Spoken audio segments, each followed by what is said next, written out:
안녕하세요. 반갑습니다. 2월 18일 목요일 새벽 말씀을 올리겠습니다. 민수기 12장 1절입니다.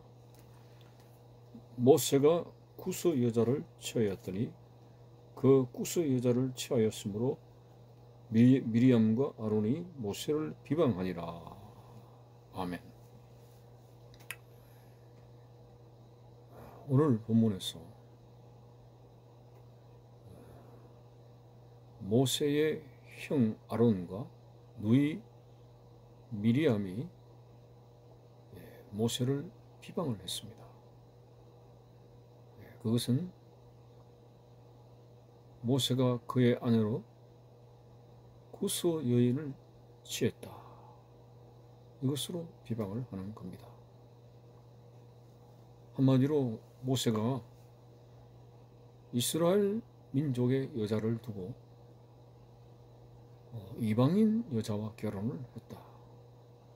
이거는 하나님의 백성으로서, 특별히 지도자로서 있을 수 없는 일이라고 비방을 하는 거죠. 자, 그러면 오늘 이 구스 여인과 결혼을 했다는 것에 대한 성경적 해석을 먼저 살펴보겠습니다. 모세가 이 구스 여인과 결혼을 했다는 것에 대한 해석은 그의 본처인 제사장 이드로의 딸 칡보라가 죽고 난 이후에 두 번째 여자를 취했는데 구스 여자를 취했다라고 하는 설이 있고, 하나는 이 구스 여인은 바로 제사장 이드로의 딸 칡보라를 이야기하는 것이다 라고 하는 두 가지 견해가 있습니다. 우리는 후자가 더 이 본문 말씀에 적합한 해석이 됩니다. 모세가 두 번째 결혼을 한 것이 아닙니다. 오늘 본문에 이 말씀이 있는 그 상황에서는 칡보라가 아직도 살아있는 것입니다. 자, 그렇다면 이 칡보라는 구스 여인을 이야기하는 거죠. 구스라고 했을 때에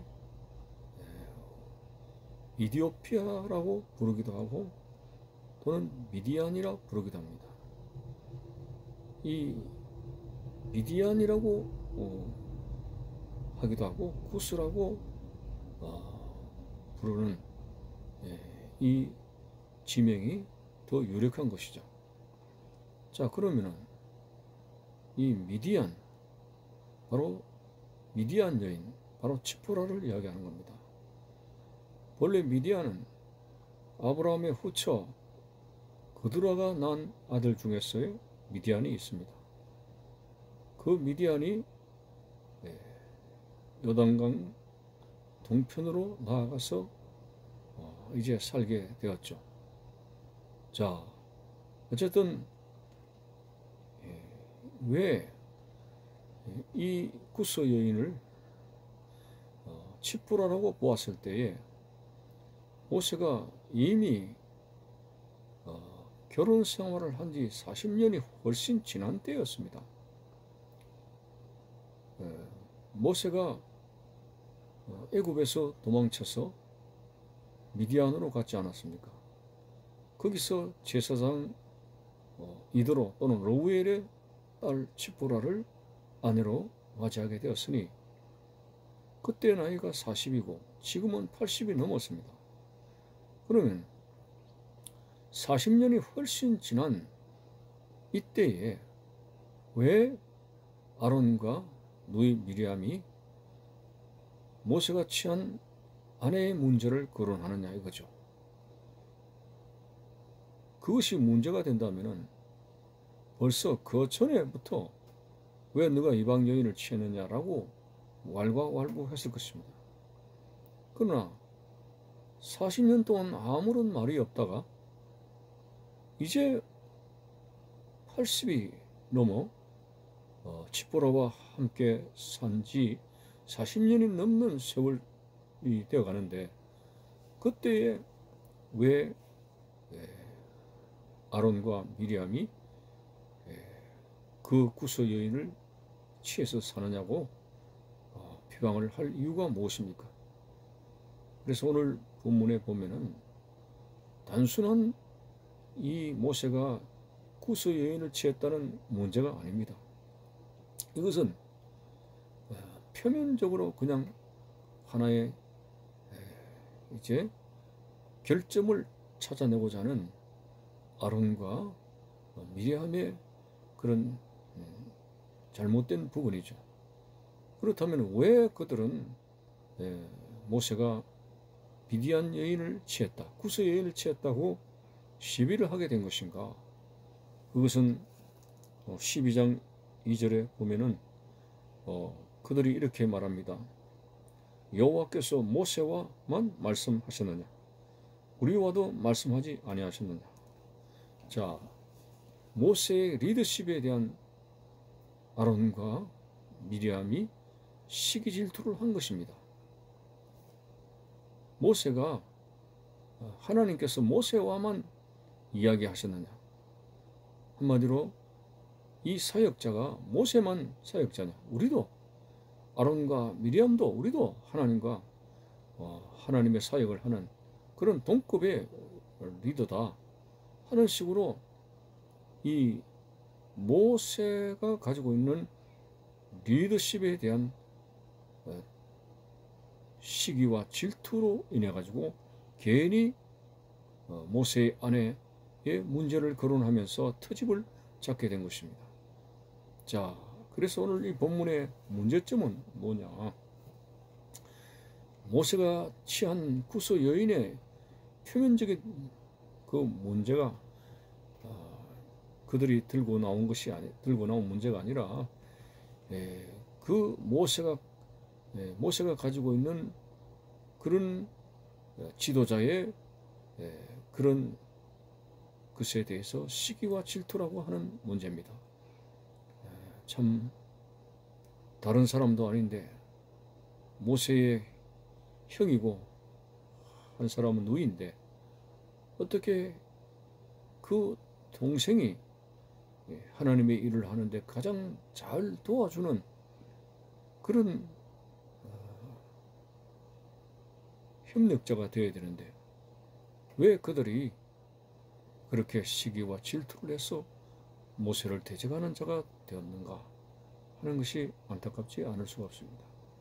우리는 성경적인 역사로 내려다볼 때 시기와 질투의 문제는 결코 적은 문제가 아니었습니다. 사실 천사가 타락해서 마귀가 되었는데 이 천사가 결정적으로 타락을 하게 된 이유가 무엇이었습니까? 바로 하나님의 형상을 닮은 인간을 창조했기 때문입니다. 그래서 마귀가 된 과거의 천사는 어쨌든 인간을 파괴시키고 인간을 지옥으로 끌고 가려고 합니다. 인간의 대적자가 되었습니다. 왜 그렇습니까? 하나님께서 인간을 만드실 때에 인간을 천사보다 우월하게 만드셨습니다. 자, 이것이 관건이었습니다. 그 천사가 시기 질투하게 된 것은 왜 하나님께서 인간을 만드실 때 우리보다 더 우위의 존재로 만드셨느냐? 사실 천사는 인간이 부릴 수 있는 그런 피조물이죠. 천사보다 더 나은 존재가 바로 하나님의 형상을 닮은 인간입니다. 그래서 생년월일로 따지면 엄청난 후에 태어난 인간이 어떻게 천사인 우리보다 나으냐? 그래가지고 결정적으로 하나님의 창조에 대해서 반기를 들고 대적을 하면서 하늘나라에서 쫓겨나고 마귀가 된 무리가 바로 사탄 마귀라고 하는 것이죠.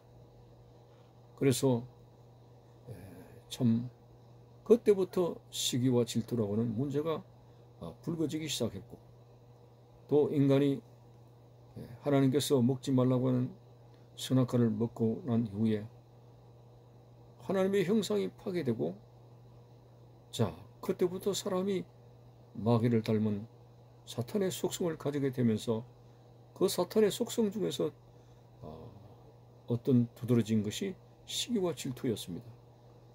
바로 가인이었습니다. 가인이 동생을 시기하고 결국은 그 동생을 돌로 쳐 죽이기까지 했습니다. 참으로 오늘 시기와 질투가 어제 오늘의 일이 아닙니다.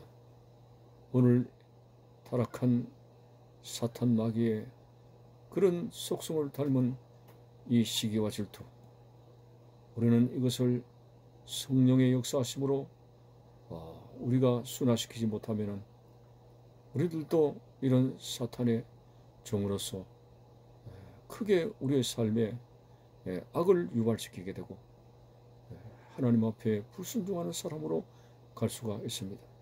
성경은 나보다도 남을 낮게 여기라고 했고 겸손으로 허리를 동이라고 했으니, 항상 우리는 겸손한 자세를 가지고 살게 되면 오히려 다른 사람이 나보다 잘 되는 것에 대해서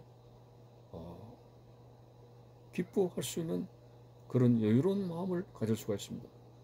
한 번은 세례 요한에게 그의 제자가, 선생님, 우리의 제자들이 다 예수에게로 이적을 해가고 있습니다. 우리 주위에 모여드는 사람이 다 예수께로 모이고 있습니다 라고 했을 때, 그 말은 한마디로 그 제자가 세례 요한의 분노를 자아내게끔 하는 말이 될 수가 있습니다. 뭐라고? 내 제자가 다 예수께로 가고 있다고? 시기와 질투가 날 만한 말이죠. 그러나 세례 요한은 마음을 비웠습니다. 그분은 점점 더 흥해야 되겠고 나는 쇠퇴해야 하리라 하는 말을 하고 자기의 본분을 알았습니다. 자, 그렇습니다. 오늘 저 사울왕도 그렇습니다. 사울은 천천히요 다윗은 만만이라는 그 궁녀들의 노랫소리에 너무나 화가 났죠. 다윗 같은 애송이가 어떻게 만을 가져야 되고 나는 이 나라의 왕인데 천을 돌리느냐 라고 하면서 군사 3천을 동원해서 다윗을 죽이려고 혈안이 되었습니다. 자, 그것도 시기와 질투의 문제였습니다. 오늘 우리는 성령을 따라 살아가는 사람입니다. 우리의 육은 타락한 사탄의 속성을 따라서 사탄의 그런 여러 가지 본질인 그런 성격들이 우리 속에서 나타나고 있습니다만, 이제 우리는 물과 성령으로 거듭난 사람으로서 성령을 따라 살아가는 사람으로서 성령의 열매를 맺는 사람입니다. 우리는 육을 따라 살아가는 사람이 아니라 성령을 따라 살아가는 사람입니다. 바울은 성령을 따라 살아가는 사람은 성령의 인격적인 열매를 맺는다고 했습니다. 사랑과 희락과 오래 참음과 충성과 온유와 절제 등, 거기에 보면은 성령에 따라 맺는 열매는 결코 시기와 질투가 있지 않습니다. 여러분, 우리는 멸망해 가는 그러한 사탄의 속성을 따라 살아가는 자가 아닙니다. 우리는 사탄의 그림자를 밟고 결국 지옥으로 떨어지는 사탄의 왕국으로 빠져가는 사람이 아닙니다. 우리는 비록 타락한 육체의 속성을 가지고 태어났습니다만 우리 하나님께서 우리를 선택해 주시고 이제 물과 성령으로 거듭나게 해 주셔서 성령을 따라 살아가는 사람으로 우리를 인도해 주시는 것입니다. 그러므로 반드시 우리는 육을 따라가며 육의 열매를 맺으며 썩어가는 구습을 쫓는 옛사람을 벗어버리고 성령을 따라 살아가는 성령의 사람이 되어야 되고 성령의 열매를 맺는 그런 하나님의 형상을 다시 회복할 수 있는 우리의 부분들이 되어져야 된다고 하는 것입니다. 시기 질투뿐만 아니라 분노와 그리고 온갖 우리 속에 일어나는 악한 것들 나사렛 예수 이름으로 물리치면서 신앙생활은 나와의 전쟁입니다. 내 속에 틈을 타게 되는 사탄과의 전쟁입니다. 공중군세를 잡은 사탄과의 전쟁입니다. 우리는 성령의 능력으로 이러한 사탄의 속성을 이겨나가며 우리가 그리스도를 믿어서 세상에서 얼마나 많은 것을 차지하느냐가 문제가 아니라 오늘 우리 신앙생활의 관건은 내가 얼마나 성령을 따라 살아가는 사람으로서 변화돼서 주님을 닮아가는 사람이 되느냐가 우리 신앙생활의 본질적인 목적이 될 수가 있습니다. 여러분, 오늘 우리는 예수님 믿고 얼마나 달라지고 얼마나 변화되고 있습니까? 시기와 질투의 그림자를 밟는 사람이 되는 것은 아닙니까? 너그러운 마음을 가지면서 성령의 역사심을 따라서 나 아닌 다른 사람이 나보다 더 잘되는 것에 대해서 박수를 보낼 수 있는 그런 여유로운 마음을 가질 수 있는 자가 될 때 오히려 하나님께서 그런 교묘한 마음에 하나님께서 평강을 주시게 될 것이고 하나님이 쓰시는 더욱 소중한 일꾼이 될 수가 있습니다. 참으로 모세와 아론은 어떻게 형제지간이면서 그 모세의 사역이 돼서 대적하는 자가 되었던가. 괜히 모세가 취한 구서 여인 치포라를 40년이 지난 이후에 시비를 걸고 결국 그 아론과 미리암이 들고 난 것은 우리도 모세와 동급이다 라고 하는 리더십에 대한 도전이었습니다. 여러분, 하나님은 질서의 하나님입니다. 이렇게 모세를 하나님이 세우셨는데 200만 군중을 이끌어 나가는 지도자로 모세를 세우셨는데 사공은 여럿이 될 수가 없습니다. 하나님께서 이렇게 모세를 대적한 이들을 그냥 두지를 않았습니다. 참으로 질서의 하나님, 교회 공동체 안에도 항상 질서가 있는 것이고 사회 안에도 모든 것에 질서가 있는 것이고 질서를 따라 교묘하게 하나님의 뜻을 받들어 순종하여 일하는 것이 그것이 하나님께서 기뻐하시는 그러한 일꾼으로서의 사역이 될 수가 있습니다. 오늘 우리 속에서 일어나는 모든 잘못된 성품들을 개조하고 성령의 역사심을 따라서 우리가 많이 변화되어지고 열매로 말하면 완전히 익어갈 수 있는 그런 성도의 인격적인 속성을 이루며 오늘도 분노에 지지 아니하고 시기와 질투에 지지 아니하고 사탄의 속성에 넘어지지 아니하고 하나님의 자녀로서의 거룩한 성품을 닮아가는 하나님의 사람으로서 열매 맺는 귀한 하루가 되시기를 바라는 것입니다. 감사합니다.